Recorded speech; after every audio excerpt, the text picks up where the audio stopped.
पूजा पाठ करने वाले लोग दुखी क्यों रहते हैं? आइए जानते हैं। बहुत बार ऐसा देखने को मिलता है, जो ज़्यादा भगवान का पूजा पाठ करता है वही सबसे ज़्यादा दुखी होता है।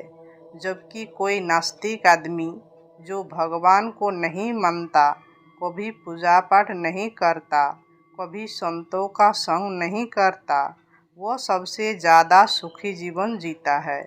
यह सब चीज़ें देखकर कभी कभी लगता है कि भगवान ही गलत है। भगवान का न्याय ही गलत है या कोई कहानी नहीं, यह हर किसी के साथ होता है। दोस्तों, हम आप लोगों को इसके पीछे के कारण के बारे में बताने वाले हैं। भगवान श्री कृष्ण ने स्वयं इसका उत्तर दिया है कि आखिर ज़्यादा पूजा पाठ करने वाले लोग दुखी और परेशान क्यों रहते हैं। इसका उत्तर भगवान कृष्ण ने श्रीमद् भागवत गीता के माध्यम से बड़ी स्पष्टता के साथ बताया है। तो चलिए शुरुआत करते हैं। एक गुरु के दो शिष्य थे। दोनों ही पढ़े लिखे और विद्वान थे।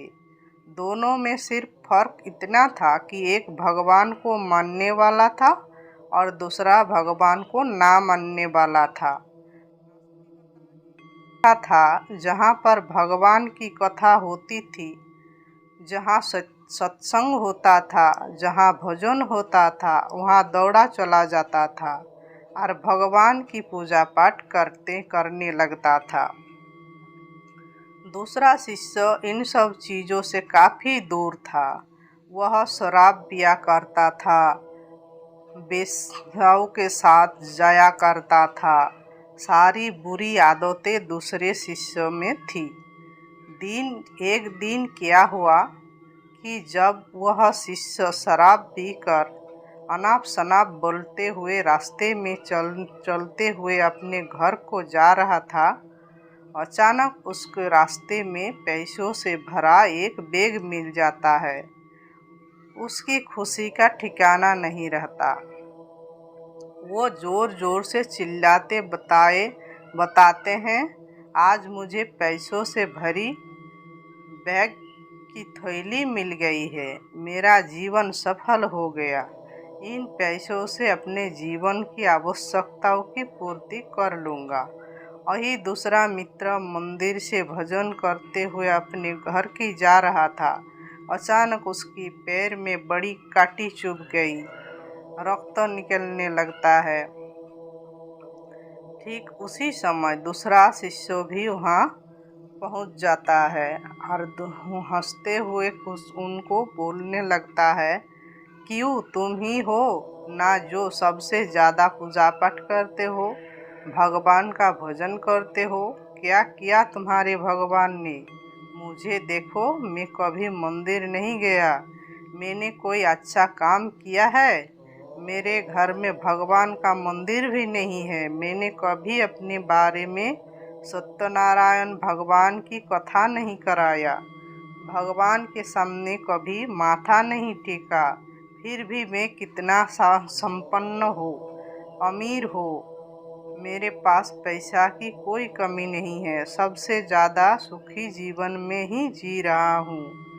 अच्छे शिष्यों को उसके बाद चुभने लगी। उसने मन ही मन भगवान से प्रार्थना किया, या तो सच बोला रहा है। मैं कितना पूजा पाठ करता हूँ और यह कुछ नहीं करता, फिर भी कितना सुखी है। इतना सोचते हुए वह अपने गुरु के पास चला जाता है और वही प्रश्न गुरु से करता है। गुरु जी मुस्कुराते हुए बोलते हैं, भगवान जो करते हैं अच्छे के लिए करते हैं। जिसकी जैसा योग्यता होती है उसकी उसी के अनुसार फल देते हैं। अब तुम्हारे प्रश्नों का उत्तर तुम जानते हो। भगवान ने पैरों में ही क्यों कांटे चुभाए और उसको पैसों से भरी बैग क्यों मिली? सुनो, तुमने पिछले जन्मों में बहुत पाप किया था, इसलिए तुम्हारी आज मौत होने वाली थी। तुम बच गए क्योंकि तुम मंदिर गए थे, तुमने भगवान की पूजा की थी। वही कारण है कि तुम्हारी मौत ना होकर सीधे एक कांटा ही चुभा। अब तुम्हारे मित्रों के बात करते हैं। वह पूर्व जन्म में एक संत महापुरुष था, इसलिए उसकी जीवन बदलने वाली थी। करोड़ों की संपत्ति का मालिक बनने वाला था, मगर इस जन्म में उसने कोई भी अच्छा कार्य नहीं किया। इसलिए पूर्व जन्म के फल के अनुसार उसकी थोड़ी सी पैसे मिले, जबकि वह अरबों की संपत्ति का मालिक बनने वाला था। भगवान को दोष देना छोड़ दो, अपने वर्तमान के समय का सदुपयोग करो, भविष्य अपने आप सुधर जाएगा। इस प्रकार उसकी आंखें खुल गई और उसे पूजा पाठ में लग गया। धन्यवाद। जय श्री कृष्ण।